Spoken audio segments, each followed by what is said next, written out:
కంచి కామకోటి పీఠం వారి Shri Chandrasekhara Saraswati మహావిశ్వవిద్యాలయం inter marks ఆధారంగా స్కాలర్షిప్స్ తో కూడిన అడ్మిషన్లు.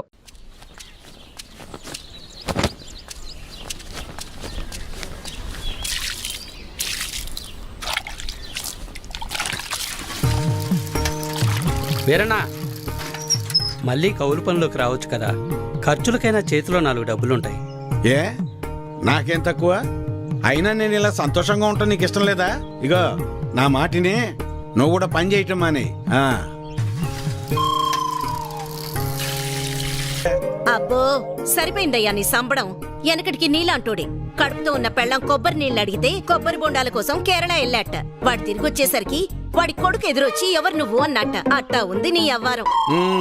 నీతో చెప్పాను చూడు, నాది నాది నాది బుద్ధి తక్కువ. నేను వెళ్ళినా కూడా ఈ పాటికి వంట అయిపోయింది నాన్న. ఏంటో ఏందమ్మా, మీ ఆయనకి మధ్య కాస్త ఎటకారం ఎక్కువైందే. ఏమ్మా బెమ్మంగాడేడి? కమలాపురంలో ఏదో పనుందనేసి ఉదయాన్నే వెళ్లారు మామయ్య. అయ్యో, మీకెన్నిసార్లు చెప్పినా అర్థం కాదా? ఇప్పుడు ఆడికి పని చేయాల్సిన అవసరం ఏమొచ్చిందంట? ఇంట్లో ప్రశాంతంగా ఉంటూ ఇష్టం లేదా ఆడికి? చాచా, ఈ ఇంట్లో మీరు ఎవ్వరు నా మాట అనరు. నా మాట నీదెల్లా, నా బిడ్డ ఒక్కతే. అమ్మా కృష్ణనేనే, మీ నాన్నకో మంచి కాపీ పెట్టి తీసుకురా అమ్మా. స్కూల్కి వెళ్ళి ఆడిస్తుంది నీ బిడ్డ వేడి వేడి కాఫీ. మీరంతా ఒక్కటేనే, మిమ్మల్ని మార్చడం మాత్రం నా వల్ల కాదు. ఎట్ట బతుకుతారో ఏంటో. ఏం చేస్తున్నావురా? రిపేర్ నాన్న. ఎప్పుడు ఏదో ఒకటి చేస్తానే ఉంటావు, ఊరికినే కూర్చోలేవా? ఏదోలే నాన్న, ఖాళీగానే ఉంటున్నానుగా, ఏం తోచక. ఏరా, ఎక్కడికి వెళ్ళావురా? కమలాపురంలో పని దొరికితే వెళ్ళాను నాన్న. ఎందుకురా నీకు ఈ కష్టం? అయినా అంత దూరం వెళ్ళి పని చేయాల్సిన కర్మ నీకేం వచ్చిందిరా? నువ్వు ఇలాగే మాట్లాడు. అసలే మన ఊర్లో ఎవరు మనకి పని కూడా ఇవ్వడం లేదు. నువ్వు ఇలాగే ఉంటే పక్కూర్లో ఎవరు మన మొహం కూడా చూడరు. మొన్నటికి మొన్న ఆ సతీష్ గాడు ఇంట్లో తలుపులు సరిగా పడ్డం లేదని ఇంటికి పిలిచాడు. పనంతా అయిపోయాక డబ్బులు అడిగితే మీకు ఓటుకి డబ్బులు ఇచ్చిందే కాకుండా చేసిన పనికి కూడా డబ్బులు ఇవ్వాలా అని ఎగతాళి చేశాడు. అవును నాన్న, మొన్న వాడెవడో నాకు ఫోన్ చేసి పంచాయతీ ఆఫీసులో ఉద్యోగం ఉందని పిలిచాడు. అక్కడకు వెళ్ళి ఉదయం నుంచి సాయంత్రం వరకు వెయిట్ చేశాక తెలిసింది అక్కడ ఎటువంటి ఉద్యోగమూ లేదని. ఆ అంగళ్ళలో ఉన్న పోరంబోకు బ్యాచ్ వాళ్ళంతా నన్ను ఆట పట్టిస్తున్నారని. మీకు నేను చెప్పేది అదేరా, మన ప్రభుత్వాలు మన కోసం ఇన్ని ఉచిత పథకాలు ఇస్తూ ఉంటే ఇంట్లో మూసుకొని కూర్చొని ఉండటానికి మీకేంటి నొప్పి? అది మానేసి కష్టపడతాం, పని చేస్తామంటారు. మేము ఇలానే బతకాలని మీరు అనుకునుంటే అసలు మాకు పెళ్లిళ్ళు ఎందుకు చేశారు నాన్న? రేయ్, ఏంట్రా అంత మాట అనేసావు? లేకపోతే ఏంటమ్మా, మా బతుకులేదో మేము బతుకుదామంటే మమ్మల్ని బతకనివ్వరు. పట్నం వెళ్ళేదన్న పని చేసుకుందామంటే ఇదిగో ఈ పెద్ద మనిషి ఏమో ఊరు వదిలి వెళ్ళొద్దంటున్నాడు. ఇలా అయితే ఎలా అమ్మా? ఆఖరికి నా భార్య ఒక మోర మల్లెపూలు అడిగితే కూడా ఎవరినో అడిగి తెచ్చుకోవాలా? రే, అలా కాదురా. మీ నాన్న ఏం చెప్పినా మీ మంచి కోసమే చెప్తాడు కదా. ఈ మాటలు చెప్పే మా నోర్లు మూయిస్తున్నాడు.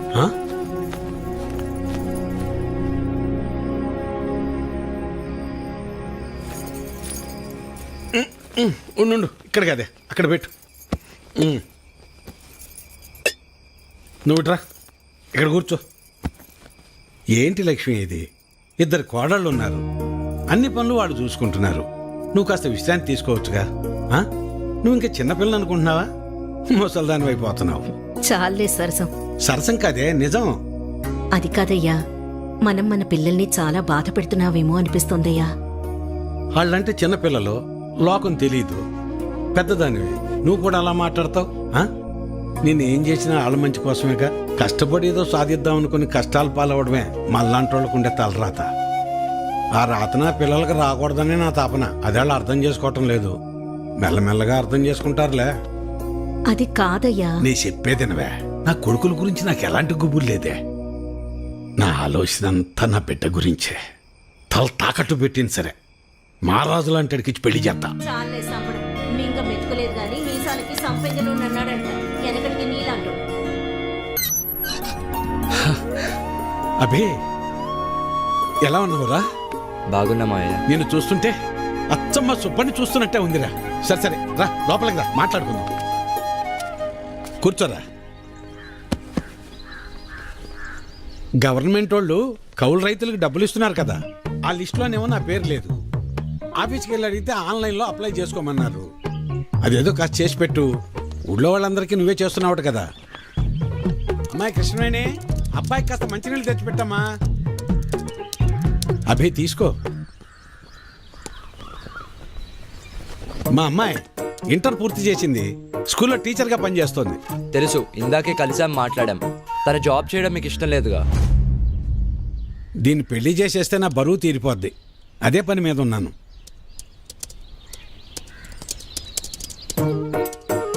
సరే, అప్లై చేసేసాను. 4 days లో కన్ఫర్మ్ అవుతుంది. నువ్వు ఆగవయ్యా. ఎవడెక్కువ డబ్బు పెడితే వాడికే సీటు. అది మన పార్టీ సిద్ధాంతం. దానికి మన అందరం కట్టుబడి ఉండాలి. ఈయన్నే ఎంపీటీసీగా నిలబెడుతున్నాం. మీరందరూ సపోర్ట్ చేయాలి.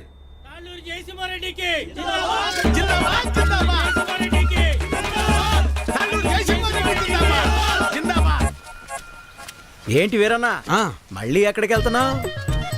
ఈ పార్టీ వాళ్ళు తాళ్ళూరు జయసింహారెడ్డికి టిక్కెట్ ఇచ్చారు. ఆడు 30 లక్షలు ఖర్చు పెడతాడంట. అవతల పార్టీ వాళ్ళు ఎవరికి సీట్ ఎత్తన్నారో తెలుసుకోవాలయ్యా. కర్మభూమిలో కర్మ కట్టుబడి ఉండాలి కదా. మన కట్టుబడి ఇదే కదా. అసలు 7 రోడ్లు ఉండయ్యా. అసెంబ్లీలో సీట్స్ కి లిమిట్ ఉంటుంది, తిరుపతిలో దర్శనానికి లిమిట్ ఉంటుంది. ఏ లిమిట్ లేకుండా డబ్బులు ఖర్చు పెట్టేవాడికే ఎలక్షన్లో సీట్ ఉంటుంది. అది వీటన్నిటికంటే ముఖ్యమైనది నా దగ్గర ఉందన్నా. 40 లక్షల డబ్బు ఉందన్నా. ఓటుకి నోటే కదన్నా బలం. నీకే సీట్ ఇస్తున్నాం, మీరందరూ సపోర్ట్ చేయాలి.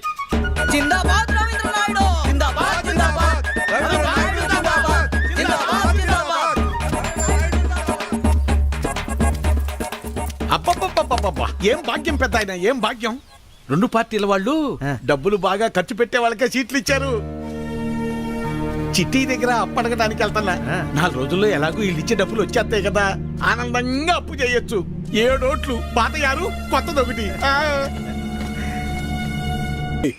నా మీద పోలీస్ రిపోర్ట్ ఎందుకు ఇచ్చావు? ఓటు అమ్ముకుంటున్నావు, అది తప్పు కదా. అందుకే కంప్లైంట్ ఇచ్చాను. నా పొలం నేను అమ్ముకుంటున్నట్టు నా ఓటు నేను అమ్ముకున్నాను. అది తప్పెలా అవుతుంది? అయినా అది అడగటానికి నువ్వెవడవి? చూడు, ఈ బట్టీలో ఇటుకలు ఎన్ని ఉన్నాయో అన్ని పార్టీలు రావాలని కోరుకుంటున్నాను నేను. నీ ఆశ చూస్తుంటే నాకు నవ్వొస్తుంది. అయినా ఓటు అమ్ముకునే బదులు ఏదైనా పని చేయొచ్చు కదా. అసలు నీకు ఓటే లేకపోతే ఏం చేసేవాడు?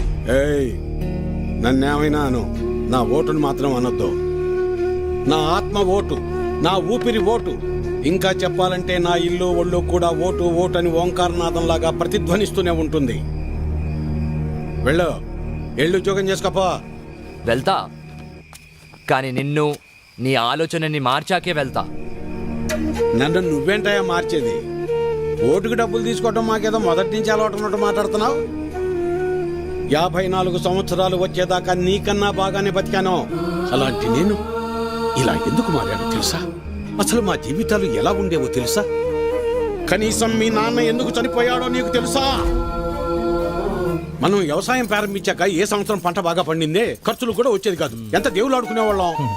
అవును వీరన్న, మొత్తానికి పంట బాగా పండింది. ఈ ఏడు దిగుబడి కూడా బాగానే వస్తుంది. నిజం సుబ్బయ్య, నాకు చాలా సంతోషంగా ఉంది. హలో నాన్న, 4th సెమిస్టర్ రిజల్ట్స్ ఇప్పుడే వచ్చినాయి. ఫస్ట్ వచ్చాను. ఇంకో 2 ఏళ్లలో నా కోర్స్ కూడా కంప్లీట్ అయిపోతుంది. చాలా సంతోషం రా నాన్న. జాబ్ వచ్చాక మీ ఇద్దరిని కూడా నాతో తీసుకొస్తాను నాన్న. నేను ఈ ఊరు వదిలి ఎక్కడికి రాలేనురా. నన్ను ఈ నేలతల్లి బాగానే చూసుకుంటోందిరా. నువ్వు కూడా మన ఊరిని, ఈ నేలతల్లిని నమ్ముకున్న జనాల్ని ఎప్పుడు మర్చిపోకూడదురా. అదే నా కోరిక. కానీ నా బాధల్లో ఒకటి, నీకేమీ లేకుండా చేసి అప్పులు మాత్రమే ఉంచానురా నాన్న. నాన్న, అలా ఏం కాదు నాన్న. ఇప్పటికే మీరు నా కోసం ఎంతో చేశారు. ఇప్పుడు నేను మీకు తిరిగి ఇవ్వాల్సిన టైం కోసం ఎదురు చూస్తున్నాను. సరే సరే సరే నాన్న, మళ్ళీ కాల్ చేస్తాను. ఉంటానన్నా. అదేంటండి, ఫోన్ నాకు ఇవ్వకుండానే పెట్టేశారు. నువ్వు మొదలు పెడితే వదిలిపెడతావా? వాడు చదువు పాడైపోద్ది, అందుకే పెట్టేశా. అవును, మా నోడు ఆడు చదివింది చాలా పెద్ద చదువు అంటగా. అవును, IIT అని ముంబైలో. అదృష్టవంతుడు లే సుబ్బయ్య, ఇంక నీకు ఈ బాధలు ఉండవు. అవును, మర్చిపోయా వీరన్న, మొన్న శంకర్ కమలాపురం నుంచి ఫోన్ చేశాడు. ఏమని? వాళ్ళ అమ్మాయిని మీ చిన్న కొడుకు ఇవ్వడం వాళ్ళకి ఇష్టమేనట. ఓయ్, మరి చెప్పమే, పిల్లలకు చెప్పొద్దు ఈ సంగతే. వెళ్తాం, పదవే. చెప్పండి. వస్తాను సులోచన. అదృష్టం. నాన్న, నేను ఇంటర్లో జిల్లా ఫస్ట్ వచ్చాను. అలాగా, మా తల్లి బంగారు తల్లి. అమ్మా, అన్నయ్యకి మంచి సంబంధం కుదిరింది. అదిగో చూడమ్మా, పెళ్ళనంగానే అనే ముఖం ఎలా వెలిగిపోతుందో. ఎన్నో సంబంధాలు చూశాక చివరికి 20 కిలోమీటర్ల దూరంలో ఉన్న కొలకలూరు పిల్ల దొరికింది. నాన్న, పంట డబ్బులు రాగానే బ్యాంకులో వేస్తే చెల్లెలు పై చదువులకు ఉపయోగపడతాయి. అలాగేరా, దాన్నైనా బాగా చదివించుకోవచ్చు. అమ్మా ఆకలి వేస్తుంది, అన్నం పెట్టమ్మా, అందరం కలిసి సరే భోంచేద్దాం. మావయ్య. పదండి పదరా. పదమ్మా.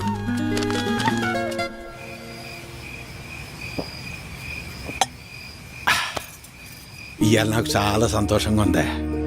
పంట బాగా పండింది, మన అప్పులన్నీ తీరిపోతాయి, ఇకపై మన బతుకులు కూడా మారిపోతాయి. ఇన్నాళ్ళు చిన్నాడి గురించే నాకు అది దిగులుగా ఉండేది. ఇప్పుడు ఆడి పెళ్లి కూడా కుదిరింది. మన అమ్మాయిని బాగా చదివించి కలెక్టర్ని చెయ్యాలి. ఆ తర్వాత మన బతుకంతా సంతోషమే. నీ పేరు మల్లాది వీరన్న కాదు, మాటల వీరన్న అని పెట్టాల్సింది. ఇంకేమన్నా పెట్టద్దు. సర్లే పద. పద. మబ్బట్నట్టుందయ్యా. మబ్బులేదేం లేదులేరా.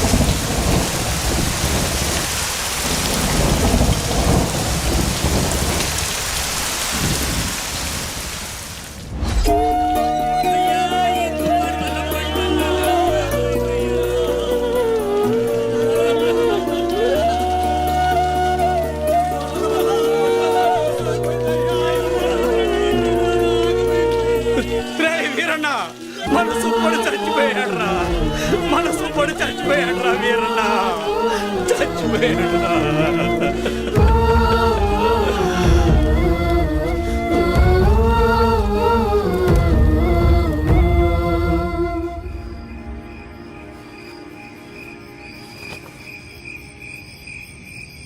ఆ రాత్రి మూసిన మబ్బు ఆకాశాన్నే కాదు, మా జీవితాల్ని కూడా కమ్మేసింది.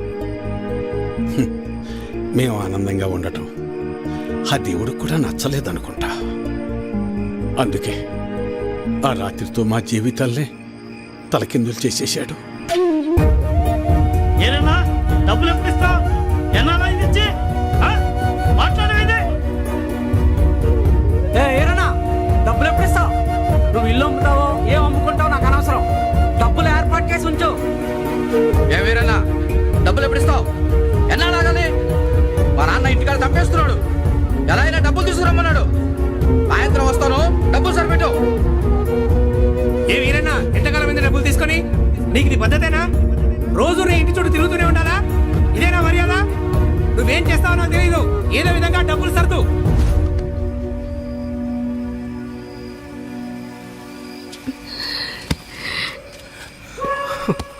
నిన్నిలా చూస్తుంటే చాలా భయంగా ఉందయ్యా. నేను సులోచనంత ధైర్యవంతురాల్ని కాదయ్యా.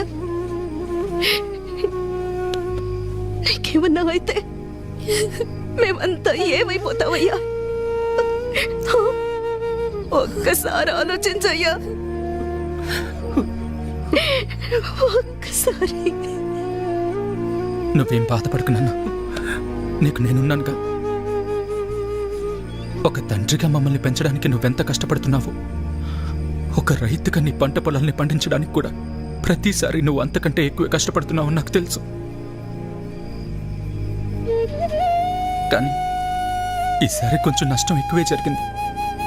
అంతేగాని మన జీవితాలు ఏమైపోలేదు నాన్న, ఏమైపోలేదు. అవును నాన్న, నేను ఇంటర్ వరకు చదివాను. ఏదో ఒక చిన్న జాబ్ దొరుకుతుందిలే. నాన్న, నాకు పెళ్లి కాకపోతే ప్రపంచమే ఆగిపోదు నాన్న. నాకు పెళ్ళే వద్దు, అసలు పెళ్ళే వద్దు నాన్న. ఈసారి ఎక్కువ పంట పండిద్దామని ఉన్న డబ్బే కాక ఊళ్ళో అప్పులు తెచ్చి అంత పంట మీదే పెట్టేశాను. ఇప్పుడు మీకంటూ ఏమీ లేదు. నన్ను క్షమించండి, క్షమించండి. నాన్న అలా అంటావు? మాకు ఏ డబ్బు వద్దు, మాకు నువ్వున్నావు, మాకు నువ్వున్నావు, అదే చాలు నాన్న, అదే చాలు. అవునయ్యా, అవునా? అవును మావయ్య.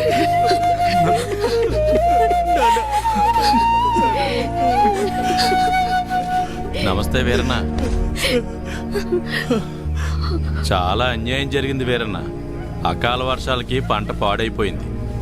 ఇదిగో ఈ డబ్బులుంచు. అయ్యా, మీరు ఈ డబ్బు ఎందుకు ఇస్తున్నారో నాకు తెలియదు, కానీ మీకు తిరిగిచ్చే ఓపిక నా దగ్గర లేదయ్యా. తిరిగిచ్చే పనేం లేదు వీరన్న. మీ ఇంట్లో 6 ఓట్లు ఉన్నాయి కదా, వచ్చే ఎలక్షన్లో 6 ఓట్లు మాకే వేయండి. రే ఇవ్వరా, ఇవ్వు. తీసుకో వీరన్న. వద్దయ్యా.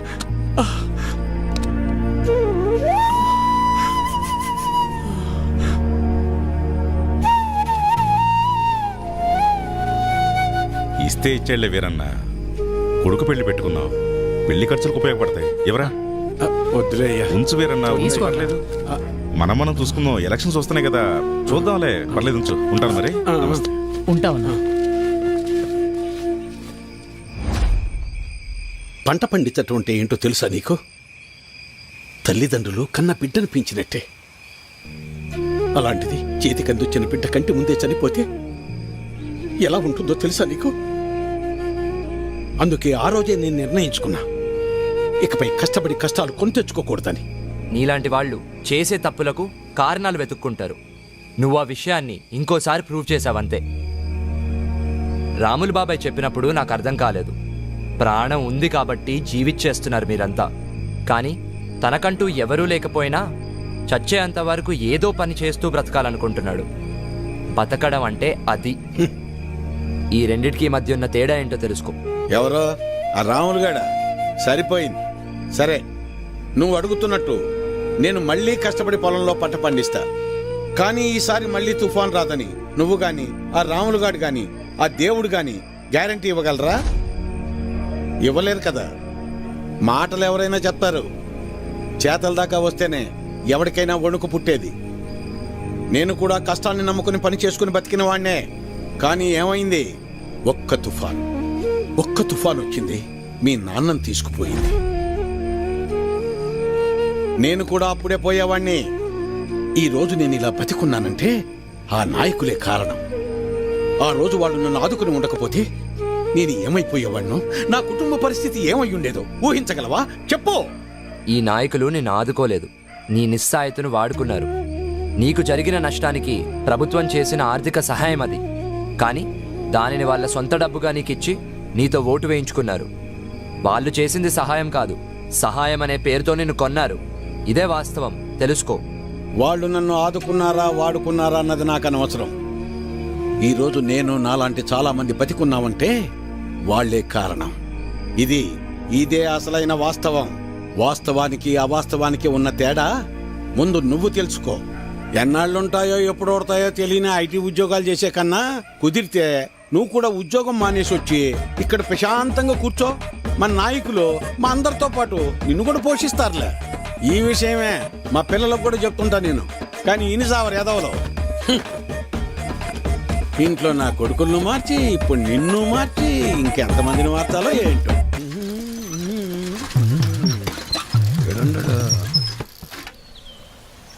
అభినవ్, నువ్వు ఎలాగో నుంచి వెళ్ళవుగానే నీ జెండా కూడా నాకు ఇవ్వు, నా భుజం మీద వేసుకుంటాను. మేత మోపులంటే మోయటం కష్టంగానే జెండాలకే ఎన్నైనా మోస్తాం, ఎన్ని డబ్బులైనా తీసుకుంటాం. నువ్వెంత ప్రయత్నించినా నీకు ఒక్కోటి కూడా పడదన్నది ఎంత నిజమో, నా జీవితంలో నేను మళ్ళీ వ్యవసాయం చేయనన్నది కూడా అంతే నిజం. తెలివైనోడువే, తిక్క పనులు చేయమాక. పో పట్నం పో. వాడు ముందే సిటీలో బాగా సంపాదిస్తున్నాడు. ఆ లక్షలు డిమాండ్ చేస్తున్నావా? అవునయ్యా, ఎందుకంటే ఈ ఇంట్లో ఉన్న నోట్లో ఈ ఊళ్ళో ఏ ఇంట్లోనూ లేవయ్యా. అందుకే ఊళ్ళో అందరికి ఇచ్చినట్టు ఓటుకు 2000 కాకుండా నాకు మాత్రం ఓటుకు 3000 కావాల్సిందేనయ్యా. సర్లే, నీ టైం నడుస్తుంది. సరే కాని ఇచ్చేండ్రా. ఈ చీర చూడండి, ఇది బాగుంటుంది. ఏంటి అత్తమ్మలు ఓట్ల డబ్బులతో చీరలు కొంటున్నారా? పోరాలుడు, ఈసారి ఓట్లు నీకే వేస్తా వెళ్ళరా. మన గురించి తెలిసే చీరలు అమ్ముకునే వాళ్ళు కరెక్ట్ టైంకి భలే వచ్చారు. తొందరగా రావే, వస్తున్నానయ్యా. తొందరగా రావాలి. అబ్బబ్బబ్బా, నువ్వు నీ హడావిడి. ఈ రోజు ఎలక్షన్ పండుగ, ఈ రోజే మనందరికి సంక్రాంతి. ఆ అమ్మాయి కమలమ్మ, రమమ్మ, రండి అమ్మా. పెద్దోడా రెడీయేనా? ఆనా అయ్యో ఇదేందిరా ఈ బట్టలు వేసుకున్నావు? బయటకు వచ్చేటప్పుడు కాస్త మంచి బట్టలు వేసుకోవచ్చుగా. పర్లేదులే నాన్న. సరే సరే, చిన్నోడు ఏడమ్మాయి? ఎవరో ఫ్రెండ్ వచ్చారని పక్కూరికి వెళ్ళారు మావయ్య. అయ్యో వాడికి ఎప్పుడు ఏ పని చేయాలో తెలియదు. ఈ రోజు స్నేహితుడు ఏంటమ్మాయి? అసలే 2 పార్టీల దగ్గర గొడవ పడి ఊళ్ళో వాళ్ళందరికీ ఇచ్చేదానికన్నా డిమాండ్ చేసి మరీ ఎక్కువ తీసుకున్నాం. ఓటింగ్ దగ్గర వాడు కనపడకపోతే గొడవలు అయిపోతాయి. ఓటింగ్ టైంకి వచ్చేస్తానన్నారు మావయ్య. ఏమొస్తాడో ఏమో. ఇంతకీ అమ్మాయి ఏదే? లోపల తయారవుతుంది. అమ్మకి ఇష్టమేనే? మీరు వెళ్ళండి నాన్న, నేను వచ్చేస్తాను. సరేలే, నింపాదిగరా. నువ్వు ఎప్పుడొచ్చినా ఓటేసేది నోటాకేగా. సరే సరే, ఇదిగో చెప్పడం మర్చాను. మీ ఆడోళ్ళు ముగ్గురు జయసింహారెడ్డి కోటేయండి, మేము మగోళ్ళ ముగ్గురం రవీంద్ర నాయుడు కోటేస్తాం. తేడా రాకూడదు. పదండి, అందరం కలిసి వెళ్తేనే అలాగ లెక్క తేలేది. అమ్మాయి ఓటే ఏదో రకంగా చెప్పి నోటాకేయకుండా చేయాలి.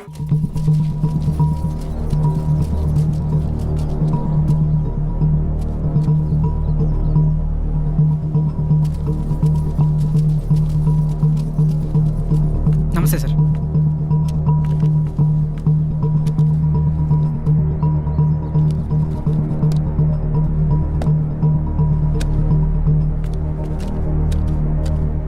డేయ్ ఇటు చూడు, ఒక్కడికే 2 ఓటర్ ఐడీలు ఉన్నాయరా. వాడు ఓటేస్తే నువ్వు CM అవుతావరా? Ray ray ray please రా, ఆగ్రా, కూర్చోరా. కానీ అదేంటి ఒక్కడికి 2 ఐడీలు ఎందుకున్నాయంటావు?